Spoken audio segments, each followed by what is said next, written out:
पहली बार भारत में समस्याओं के साथ समाधान पर चर्चा होती है।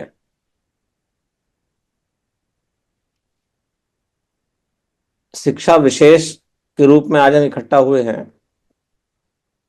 काम हमारा रोज एक ही रहता है, लेकिन विषय विशेष के रूप में हमारे जो चर्चाओं के हैं वो विषय बदलते रहते हैं।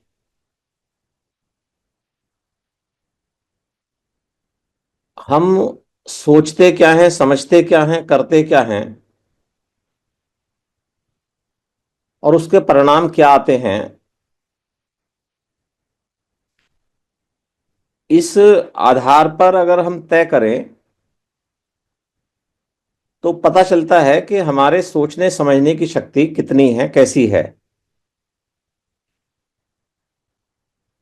इसमें भी हम ये देखें, जो हमारे समण हैं, जिनको हम बोलते हैं 85 से 90% लोग हैं, वो सभी लोग चेक कर लें कि उनके पास में क्या कल का प्रोग्राम है, क्या कल की कोई कार्य योजना उनके द्वारा बनाई गई उनके पास है आज की तारीख में डायरी में उनकी। क्या उनका कोई वीकली प्रोग्राम है उनके पास, क्या उनका कोई मंथली प्रोग्राम है, ईयरली, 5 इयर्स का, 10 इयर्स का कोई प्रोग्राम है। तो जवाब मिलता है 2-4% लोगों को छोड़ के ना। जब हमारे सामने कोई टास्क ही नहीं है, गोल ही नहीं है, हमारे जीने का कोई मतलब ही नहीं है, तो फिर हम समस्याओं पे चर्चा करके क्या करेंगे। समस्या एक दिन में नहीं बनती है, और समस्या किसी एक व्यक्ति के द्वारा नहीं बनती है। और समस्या कोई ऐसी चीज नहीं है जिसका समाधान ना हो। अब समाधान तो बाद की बात है, जब समस्या समस्या समस्या बनती रहेंगी, आप उस पर बैठ के चर्चा नहीं करेंगे, तर्क नहीं करेंगे, और उसके बाद में जो बेस्ट समाधान है उसको जितनी जल्दी अपने जीवन में लागू नहीं करेंगे, तब तक समस्याओं का बोझ बढ़ता रहेगा। इसको ऐसा समझ सकते हैं, जैसे हमारे घर में कोई बीमार होता है, हम तुरंत एक डॉक्टर के पास जाते हैं, 2-3 दिन उसकी दवाई खाते हैं, उससे आराम नहीं मिलता है। फिर हमारे सलाहकार मिलते हैं चारों तरफ, वो हमें बहुत सारे डॉक्टर्स के नाम बताते हैं। फिर हम उनमें से किसी डॉक्टर के पास जाते हैं, वहां से भी हमें आराम नहीं मिलता है। फिर किसी और डॉक्टर के पास जाते हैं। मतलब हमारा एक प्रयोग शुरू हो जाता है कि हम अपनी समस्या के समाधान के लिए, हमें या हमारे परिवार के किसी भी सदस्य को कोई बीमारी हुई है, तो उसको सही करने के लिए, उसके विकार को दूर करने के लिए हम जो उनके डॉक्टर्स होते हैं उनकी खोज करना शुरू करते हैं। किसी की समस्या का समाधान पहले डॉक्टर से हो जाता है, किसी का दूसरे से होता है, किसी का तीसरे से होता है, किसी का 10वें से होता है, किसी का होता ही नहीं है। हम क्यों भटकते हैं?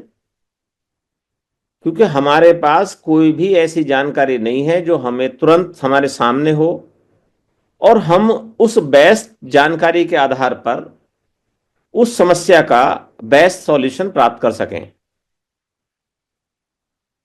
अब ये आएगी कहां से? हमारी बीमारी ये बढ़ गई है कि हम में से जो जो बड़ा होता है वो चाहता है कि मुझसे ज्यादा समझदार कोई है नहीं। जितना अच्छा मैं सोच सकता हूं उतना अच्छा कोई दूसरा नहीं सोच सकता। जितना अच्छा मैं कर सकता हूं उतना अच्छा दूसरा नहीं कर सकता। मतलब वो इस अविश्वास की खाई में जब से होशो हवास में आता है इंसान, तभी से डूब जाता है। और ऐसे रास्ते पर पहुंच जाता है, जब उसका जीवन 40-50 साल का होता है, उसके सामने उसकी दूसरी पीढ़ी खड़ा हो जाती है आके। फिर वो सवाल करती है कि आपने इतने समय में हमें क्या दिया।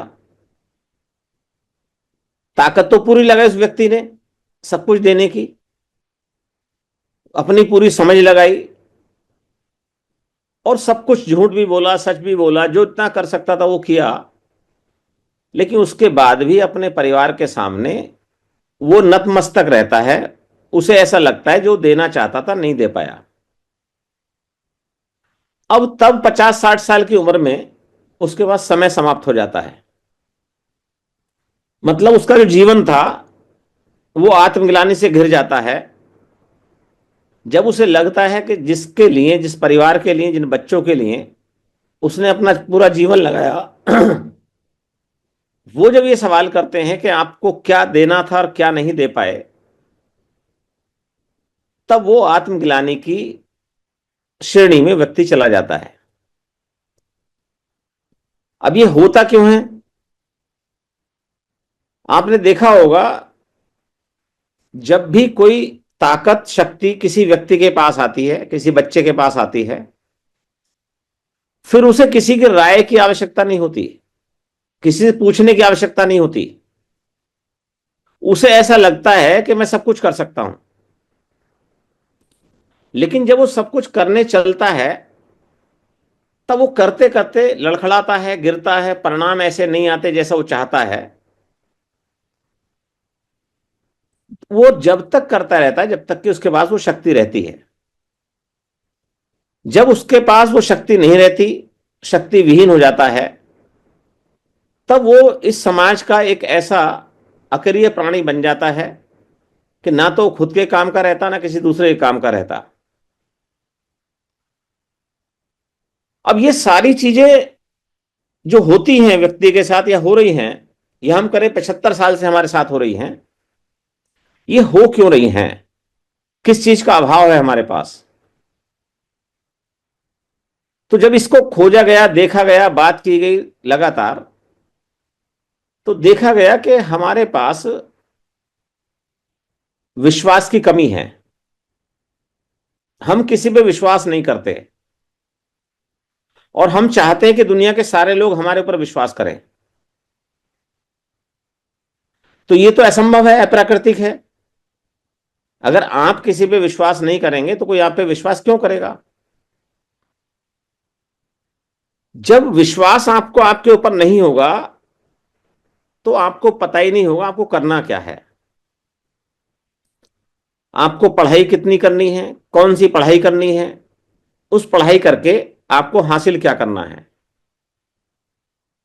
आजकल आपने देखा होगा, पिछले 30-35 साल से ट्रेंड चल रहा है, बच्चे बड़े हुए, हाई स्कूल किया, इंटर किया, किसी ने बीए किया, बीसीए किया, बीटेक किया, आगे किसी ने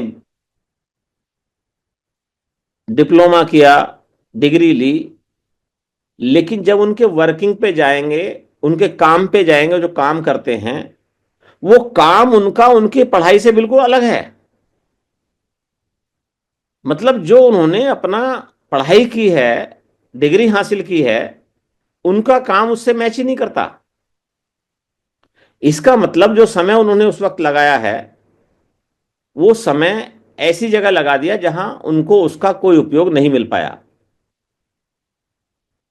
लेकिन इसका पता कैसे चले आप समय कहां कैसे लगा रहे हैं? आपके बच्चे को पढ़ना क्या था, पढ़ क्या रहा है, इस पे चर्चा नहीं होती। क्योंकि आपको शरीर की बीमारी होती है तो आपको दिख जाता है, या तो आपको दर्द होगा या आपको कहीं ना कहीं कुछ परेशानी होगी। वो बॉडी में सिम्टोमेटिक आधार पर आपको कुछ ना कुछ दिखाई देगा, जिस आधार पर आप जान जाएंगे मुझे बीमारी है। लेकिन कुछ मन की बीमारी होती हैं, आप क्या कर रहे हैं, क्या सोच रहे हैं, कैसा सोच रहे हैं। क्योंकि अभी सर्वे है ये इंडिया में, 24 घंटे में 28 बच्चे हमारे सुसाइड करते हैं। क्यों करते हैं ये किसी को नहीं पता, बस करते हैं। तो अगर वो बीमार नहीं है तो सुसाइड नहीं कर सकते। अब वो बीमार हैं, किसी को पता नहीं। क्यों नहीं पता? क्योंकि एक ऐसा माहौल चल रहा है चारों तरफ हमारे, कि घर में बच्चा पैदा होता है, बच्चे से अपेक्षाएं, आकांक्षाएं परिवार की और समाज की ऐसी हो जाती हैं कि बच्चा उसके बोझ के नीचे दबता चला जाता है। सीट है हमारे पास 40,000 और बच्चे एग्जाम देते हैं 20 लाख। तो 20 लाख बच्चे एग्जाम देंगे, 20 लाख बच्चे इनकैपेबल तो है नहीं, लेकिन सिलेक्शन 40,000 का होगा। तो जो 40,000 के बाद बच्चे बचे, उस एग्जाम में फिट नहीं हो पाए। जो 20 लाख बच्चों के गार्जियंस ने सपना देखा था कि हमारा बच्चा उन 40,000 में सिलेक्शन ले, इस अपेक्षाओं में उस बच्चे का बचपन और उसकी किशोरावस्था पूरी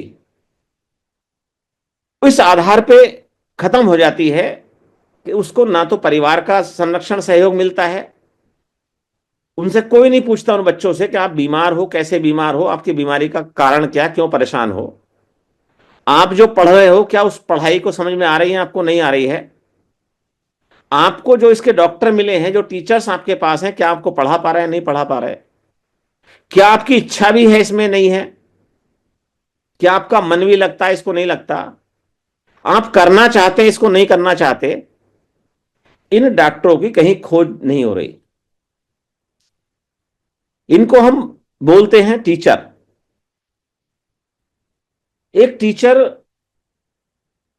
वो इंसान होता है समाज में, जैसे हमने देखा होगा बहुत सारे पुराने टाइम में वैद्य होते थे, वो नाड़ी पकड़ के इंसान की बीमारी बता दिया करते थे, ये बीमारी हो सकती है इसको।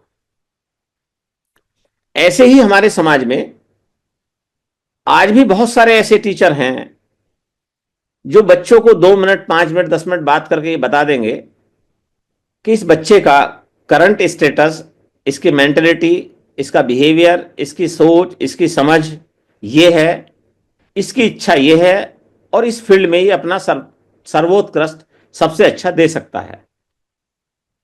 अब इसकी व्यवस्था ना तो गवर्नमेंट के पास है, ना समाज के पास है, ना उस परिवार के सब पास है जिसका वो बच्चा है।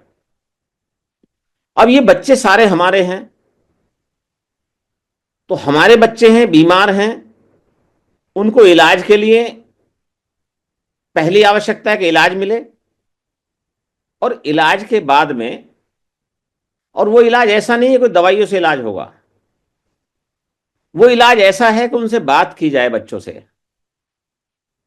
लेकिन बात करने का फुर्सत नहीं है। जब विकारों का परिणाम समस्या के रूप में आता है, तब पता चलता है कि हाँ, हमारा बच्चा जो था बीमार था या बीमार हो गया। लेकिन जब वो चल रहा होता, बढ़ रहा होता, पढ़ रहा लिख रहा होता है, उस वक्त हम ये आकलन नहीं कर पाते कि बच्चे की वास्तविक समस्या क्या है। अब इन समस्याओं को लेकर के चिंता बहुत लोग व्यक्त करते हैं। भारत के बहुत बड़े बड़े व्यक्तियों ने कोशिश की कि हम यहां की शिक्षा पद्धति को ऐसा कर दें जिससे बच्चों का बचपन बचे और बच्चे को प्रीवियस टाइम में ही उसकी इच्छा के अनुरूप ट्रेनिंग्स मिलें, ताकि अपने जीवन में जो काम करना चाहता वो करे।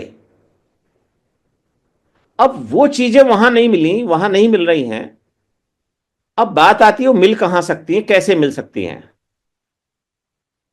अब जितने परिवार, सशक्त परिवार आपको मिलेंगे, जो परिवार आपको आपस में मिले हुए ज्वाइंट फैमिली मिलेंगी, जिन परिवारों में आपस में बात करते हुए लोग मिलेंगे, जिन परिवारों के बच्चे एक दूसरे से कोऑर्डिनेट में रहेंगे, तो वहां ये बीमारियां होती ही नहीं है।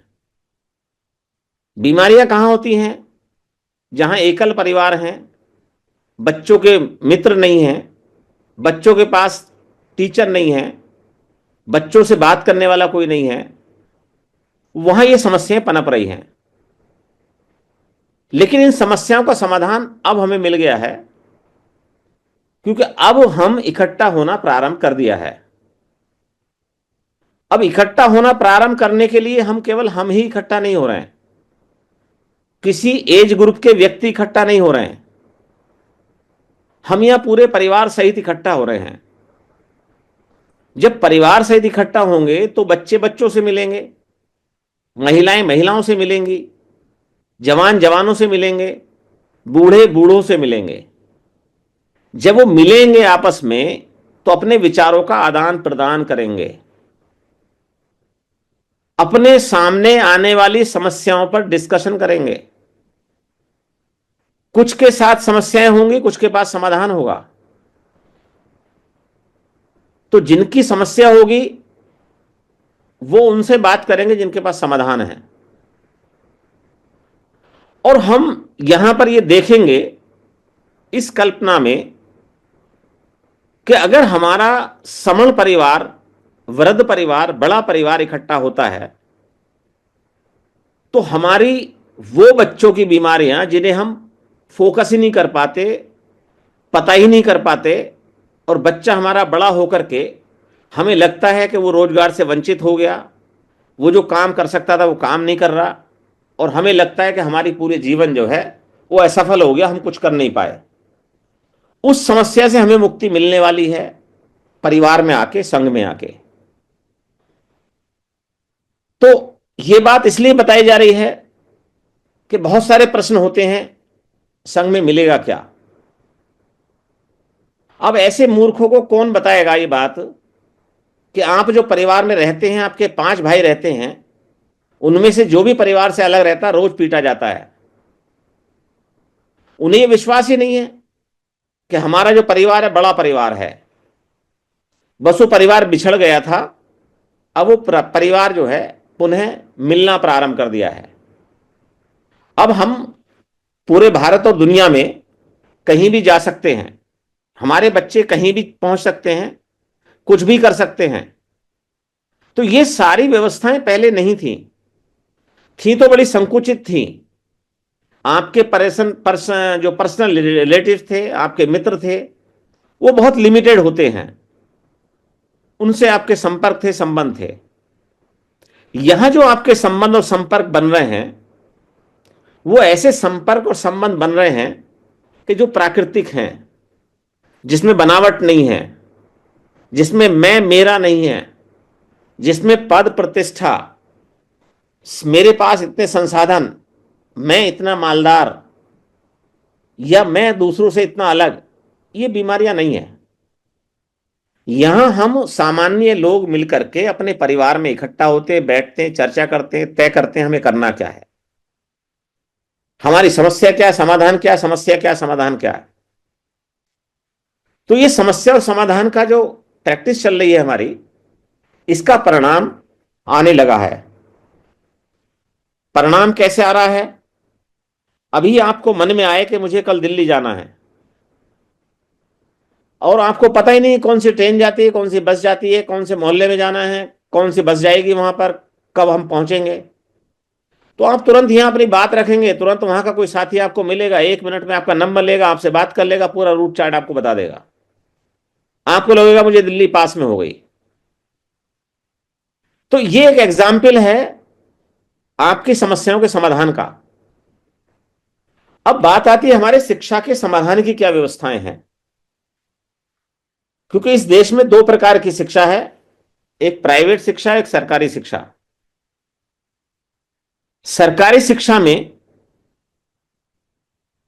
सब कुछ सरकारी है, लेकिन जो शिक्षा है उस पर भरोसा किसी को नहीं है। हमने ये मान लिया है कि हम अगर अपने बच्चे को सरकारी एजुकेशन दिलवाते हैं तो वो किसी कंपटीशन में नहीं बीट कर पाएगा, और प्राइवेट एजुकेशन के लिए हमारे पास पैसा नहीं है। तो हम क्या करते हैं, बीच का कोई रास्ता निकालते हैं। कोई ऐसा स्कूल देखते हैं जो प्राइवेट हो, कोई ऐसा स्कूल देखते हैं जिसकी फीस कम हो, कोई ऐसा स्कूल देखते हैं जो हमारे आसपास का हो। तो हम ना इधर के रहते हैं ना उधर के रहते हैं, क्योंकि ये आकलन है, आप सभी लोग भी आकलन कर लें इस बात का कि एक ऑर्डिनरी व्यक्ति अगर अपने परिवार को चलाने के लिए 50-60 हजार रुपए मंथली कमाता है, कोई नौकरी करता है छोटी मोटी, और उसके परिवार में 2 बच्चे, पत्नी हैं, माता पिता हैं, तो वो अपने रिटायरमेंट की उम्र तक भी कर्जे में जीवन जीता है। चाहे तो बैंक से कर्जा ले ले, चाहे किसी दूसरे लोगों से उधार ले ले, लेकिन उसका पूरा जीवन ऐसे बीतता है जैसे कर्जे में है और वो जो है गरीब व्यक्ति है। 60 साल तक प्रयास करता है वो अपने बच्चों को पढ़ा ले, उनको एजुकेट कर दे, उनको नौकरी मिल जाए, उनको रोजगार मिल जाए, उनको व्यवसाय मिल जाए। कुछ लोग इसमें सफल हो जाते हैं और बहुत सारे लोग इसमें असफल हो जाते हैं। तो ये हम लगातार 74-75 साल से देख रहे हैं, लेकिन हमारे हाथ में कोई रास्ता नहीं था। हम क्या करें? हम ऐसे लोगों का, जो साधन संपन्न लोग हैं, उन्होंने जो व्यवस्था हमें दी है, केवल हम उनकी कठपुतली बने हुए हैं आज तक। लेकिन अब ऐसा नहीं हो सकता, इससे अब हम अलग हो सकते हैं। हम अपना तंत्र, अपना सिस्टम तैयार कर सकते हैं। और हमारा तंत्र, हमारा सिस्टम प्रारंभ होता है लोगों से, लोगों को एजुकेट करने से। एजुकेट किस तरह से? कि पहले तो वो अपने मन के विकारों से दूर हों, अपने मन में जो रोजाना बीमारियां लेके घूमते हैं उनसे निकलें। उसके बाद उनके पास सामने जीवन का लक्ष्य हो। सबसे पहले उनका स्वास्थ्य वो ठीक रखें। अगर वो इनकैपेबल हैं, नहीं ठीक रख पा रहे हैं, तो यहां बहुत सारे साथी हमारे एजुकेट करते हैं सुबह 6:30-7 बजे तक। उनके नंबर्स होते हैं, आप कभी भी लाभ ले सकते हैं। दूसरा, आप मन से कमजोर हैं, आपके मन में विश्वास नहीं है कि आप क्या कर सकते हैं, तो यहां हमारे बहुत सारे ऐसे साथी हैं जो प्रोफेसर हैं, लेक्चरर हैं, टीचर्स हैं, जिनका कमांड है, जिनका स्पेसिफिसिटी है इस बात पे कि जो ह्यूमन साइकोलॉजी कैसे काम करती है, चाइल्ड साइकोलॉजी कैसे काम करती है, कैसे व्यक्ति को परेशानी आती है और कैसे व्यक्ति से परेशानी जाती है, वो उनके एक्सपर्ट से सलाह ले सकते हैं, बात कर सकते हैं। अब तो इसके इलाज भी आ गए हैं। तो ये दो मैनेजमेंट, मेंटल मैनेजमेंट और फिजिकल मैनेजमेंट अगर आपका ठीक हो जाता है, तो तब आपका जो लाइफ में आपको ऐसा लगेगा मुझे कुछ अच्छा मिल गया। तो आपको अपना स्वास्थ्य ठीक रखना है, अपने परिवार को ठीक से चलाना है, अच्छे से मैनेज करना है, कोशिश करना है परिवार संपन्न रहे, खुश रहे, मिनिमम आवश्यकताएं पूरी होती रहें। उसके बाद जो आपका परिवार है, बड़ा परिवार, जिसको हम समण परिवार बोलते हैं, समण संघ परिवार बोलते हैं, जब आपको समय है तब आप उसके लिए प्रतिबद्ध हो कि मुझे अपने परिवार को कितना समय देना है। समय में आपको देना क्या है, क्या चीज दान देनी है? आपको समय का दान देना है। तो पहले तो समय आप खुद को दीजिए उन बातों को जानने में जो बातों को आप अभी नहीं जान पाए हैं, जो बातें आपके जीवन के लिए जरूरी हैं। फिर आप समय दीजिए उन चीजों के लिए जो आप जान गए हैं और आपको दूसरों को देनी है। अगर आपके पास कोई जानकारी रह जाती है, वो किसी काम नहीं आती है, तो ये एक तरह से आपके जीवन का फेल्योर है, असफलता है। क्योंकि वो चीज आपके साथ पैदा हुई, आपने हासिल की और आप जो है उसको लेके मर गए। तो आप अपने मरने से पहले पहले जो आपने सीखा है 50-60 साल में, वो कोशिश करिए कम से कम कुछ लोगों तक वो ट्रांसफर हो जाए, और ताकि वो स्कैटर हो जाए, चारों तरफ फैल जाए और वो लोगों के काम आना शुरू हो जाए। तब तो हमारे जीवन का उद्देश्य है, तब तो हमने जो शिक्षा प्राप्त की है वो शिक्षा आगे बढ़ती है। और अगर आप संघ में देंगे, लोगों को यहां देंगे, तो वो शिक्षा आपकी अमर हो जाएगी, वो आपको आपके नाम से जानी जाएगी। आपने जो भी काम किया है संघ में, वो आपका काम लिखा जाएगा, आपके भाइयों के द्वारा उसको प्रैक्टिस में लाया जाएगा, और आप नहीं भी रहेंगे तब भी वो आगे बढ़ता रहेगा। तो ये चीजें लगातार अगर हम करते हैं, और लगातार करने में भी दोनों एजुकेशन में जो दोनों शिक्षा हैं, एक हमारी ऐसी शिक्षा है जिससे हमें रोजगार मिलता है, वो हमारी डिग्री आधारित एकेडमिक शिक्षा है। एक ऐसी शिक्षा है जिससे हम जीवन के मूल्यों को समझते हैं, अच्छे और बुरे का भेद करते हैं, अच्छे के साथ चलने की प्रैक्टिस करते हैं, बुरे से बचने का प्रयास करते हैं, और अपने आप को एजुकेट करते हुए अपने परिवार को एजुकेट करते हैं, अपने आसपास का जो वातावरण है उसको ठीक करते हैं। उसके बाद जो हमारा बड़ा परिवार है, वृद्ध परिवार है, जिस देश में हम रहते हैं, उस देश में अपना योगदान देने के लिए अपने आप को समर्पित करते हैं। तो यहां जो साथी हमारे समर्पित कर चुके हैं अपने आप को, या अपना समर्पण दे चुके हैं हमारे समर संघ परिवार में, कि वो किस तरह से और कैसे अपना समय दान देते हैं, अपने संसाधनों का दान देते हैं, कैसे अपनी शिक्षा का दान देते हैं, कैसे उन्होंने जो जानकारी हासिल की है वो ट्रांसफर करते हैं। ये उनके पास खुला पोर्टल है, पूरी दुनिया और भारत में जितना चाहे उतना कर सकते हैं। बस आप अपना टैलेंट पहचान लीजिए, आपका टैलेंट क्या है। समण संघ में सारे काम होने हैं। किसी को यह ना लगे कि मेरे पास तो टैलेंट कम है और इस टैलेंट का यहां उपयोग ही नहीं होगा।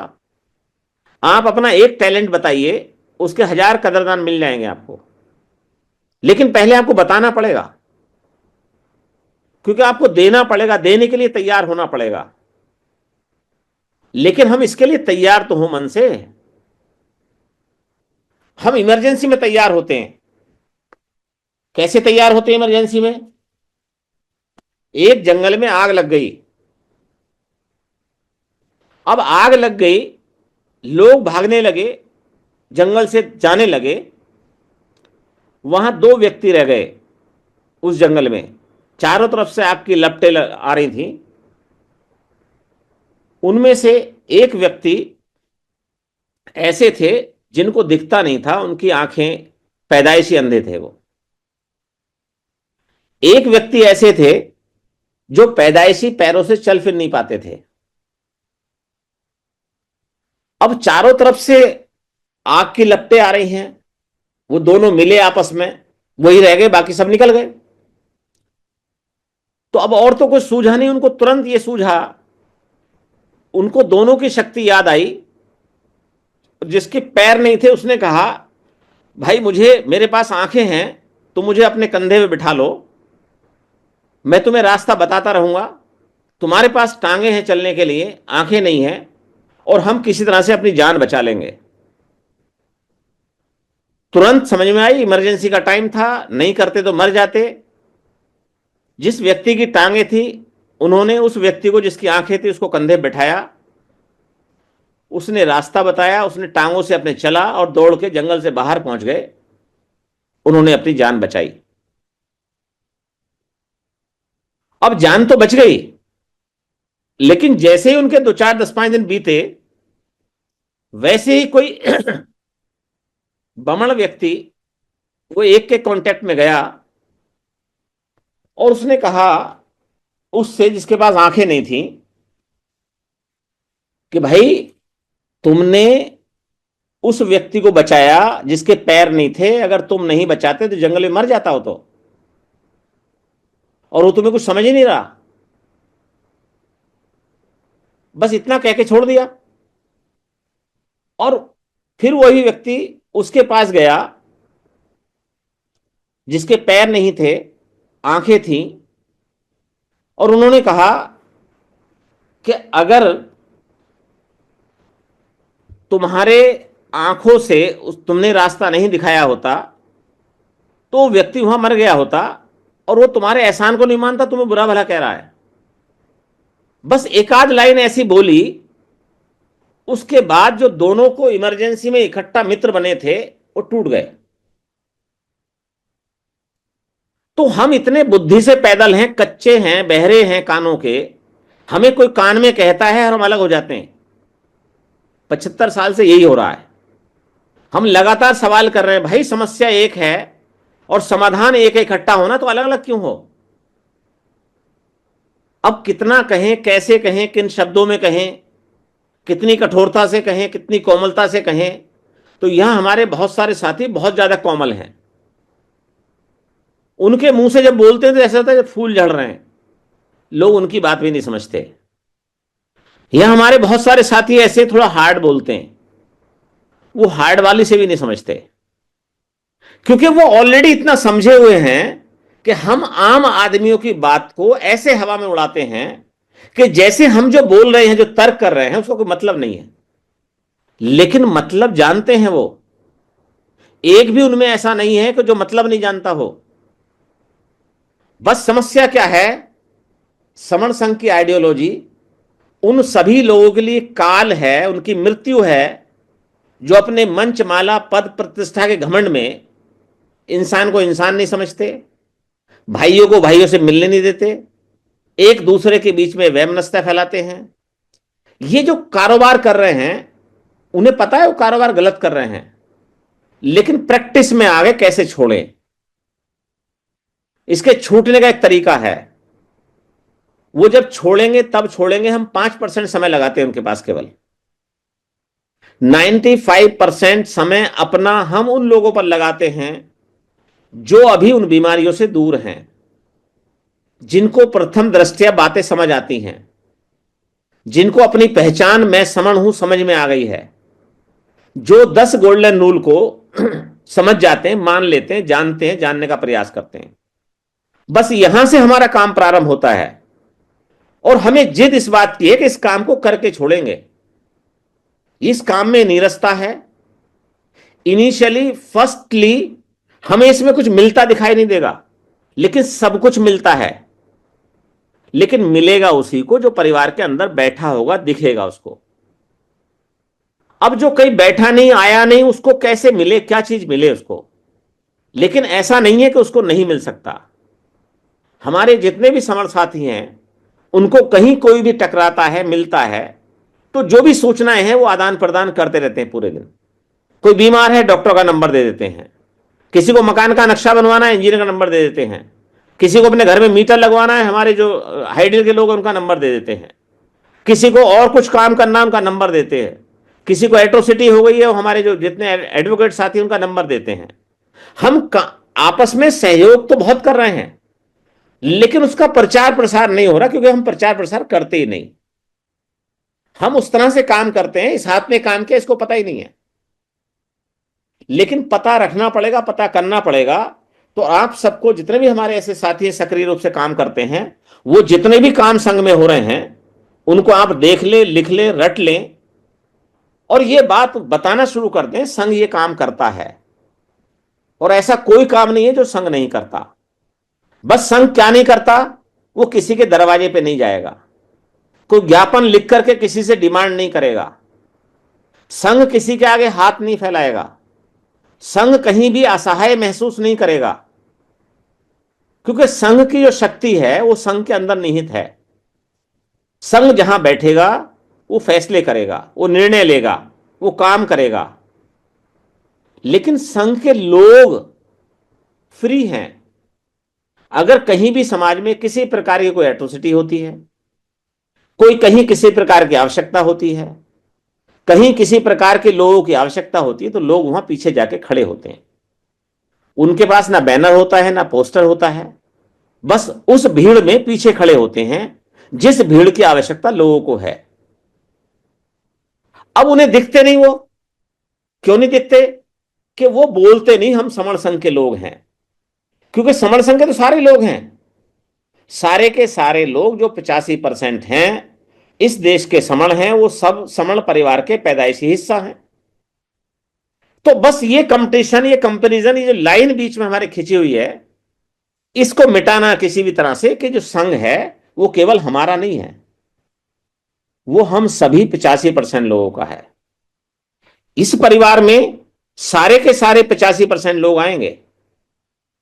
इसका एक ही उद्देश्य है, जो 85% लोग हैं, जो वंचित लोग हैं, जो शोषित लोग हैं, उन लोगों की खुशी, उन लोगों का जो भी मिनिमम आवश्यकताएं पूरी हों, उनके बच्चों को भी रोजगार मिले, वो भी खुश रहें। तो ये सारे जो ऑब्जेक्ट हैं, ये ऑब्जेक्टिव्स हैं, ये पीढ़ी दर पीढ़ी मिलते रहेंगे, अगर हमने एक बार ईमानदारी से काम कर लिया। और काम करना है जोड़ने जुड़ने का। अब जो लोग जुड़ गए हैं, तो यहां सुनते बड़ी अच्छी तरह से हैं, अलग अलग पोर्टल पे भी आते हैं, बात भी रखते हैं। अब समस्या आती है कि बाकी लोगों को जोड़ने का प्रयास कैसे करते हैं। इस प्रयास के लिए कुछ बातें यहां बताई जाती हैं, समय कम रहता है, लेकिन इसके लिए सुबह 7 से 8 हर समस्या के समाधान में बात करते हैं कि अगर आप ग्राउंड पे जाते हैं तो आपको समस्या क्या आएगी, समाधान क्या होगा, आप काम क्या करना चाहते हैं, किन लोगों को जोड़ना चाहते हैं, वहां ग्राउंड पे जाते हैं तो क्या क्या समस्याएं आ रही हैं, अगर आप शाखा संगीति लगा रहे हैं तो क्या समस्या आती हैं, वहां जो समस्याएं ग्राउंड से आती हैं उनका समाधान क्या है। तो इसके लिए सभी साथी सुबह 7 बजे अपनी समस्याओं का समाधान प्राप्त करें।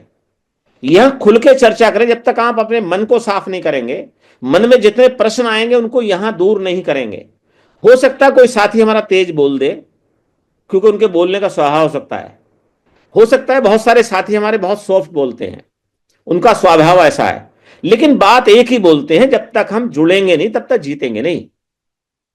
तो इस काम को ईमानदारी से करने के लिए हम सबसे पहले ये शिक्षा ग्रहण कर लें, और ये संघ में आने की पहली शिक्षा है कि आप पहले संघ से जुड़ें और फिर लोगों को जोड़ने का प्रयास करें। तब तो हम शिक्षित हैं, तब तो एजुकेट हैं।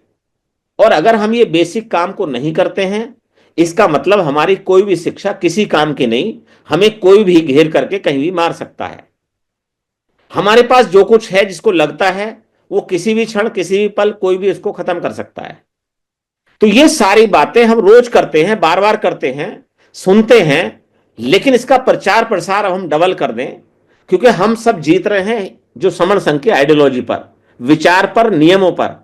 हम जो जिंदा हैं, जो इतने समय से लगातार चल रहे हैं 5 मई 2021 से, वो हमें ये विचार जो है, ये जो नियम है, ये आगे लेके जा रहे हैं। हमारी जो ताकत है, ये विचार है, ये नियम है, क्योंकि ये हमारी बीमारी को दूर करते हैं और हमें नित्य नई शक्ति देते हैं रोजाना काम करने की, ताकि हम लोगों का जोड़ने का काम प्रारंभ कर पाए। तो ये कार्य हमें रोज करना है, सबको करना है। जब हम जुड़ जाएंगे तब जीत जाएंगे, और जब जीत जाएंगे तो हम दुनिया में हमारे जो महापुरुषों का विचार है, सब लोग भाईचारे से रहें, सबको खाना पीना मिले, सब सुखी रहें, सब समृद्ध रहें और एक दूसरे का सहयोग करें, काम आए, ये जो नीति रीति ये थी, ये जो सोच थी, वो पूरा हो पाएगी। और ये सब हम सबको मिलकर पूरा करना है, इसको करके ही छोड़ेंगे। ये जिद है हमारी सभी की, जुड़ने की, और जब जुड़ेंगे तभी जीतेंगे। बात लंबी हो गई मेरी बात को रखने में। अगर किसी साथी को कष्ट हुआ हो, किसी को बुरा लगा हो, किसी का दिल दुखा हो, तो मैं इसके लिए संघ से क्षमा चाहता हूं। सभी साथियों को बहुत बहुत साधुवाद। नमो बुद्धाय, जय भीम, संघ नमामि।